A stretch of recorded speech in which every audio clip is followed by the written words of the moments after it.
Hi friends, please subscribe my channel. Hi, ನನ್ನ ಹೆಸರು ಬಸನಗೌಡ ಅಂತ.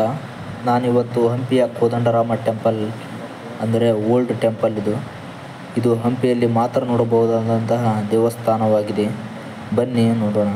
ಈ ದೇವಸ್ಥಾನದ ಮುಂದುಗಡೆ ಒಂದು ದೀಪದ ಸ್ತಂಭವನ್ನು ಕೂಡ ಹೊಂದಿದೆ ಮತ್ತು ಹಾಗೆ ಈ ದೇವಸ್ಥಾನದ ಒಳಗಡೆ ಹೋದಂತೆ ರಾಮ, ಲಕ್ಷ್ಮಣ ಮತ್ತು ಸೀತೆಯರ ಮತ್ತು ಹನುಮಂತನ ಪ್ರತಿಮೆಯನ್ನು ನಾವು ನೋಡಬಹುದು.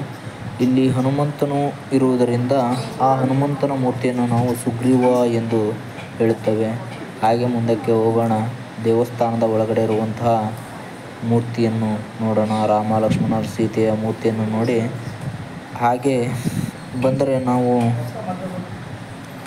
ಯಾವ ಥರ ಇದೆ ಅಂದರೆ ಮೂರ್ತಿ ನೋಡಿದ್ರೇ ತಲೆ ತಿರುಗಬೇಕು, ಆ ಥರ ರಾಮ ಲಕ್ಷ್ಮಣ ಇದೆ. ಹಾಗೆ ತುಂಗಾಭದ್ರಾ ನದಿಯಲ್ಲಿರುವಂತಹ ನಾವು ವ್ಯಾಪಾರದ ಮಳಿಗೆಗಳನ್ನು ನೋಡಬಹುದಾಗಿದೆ.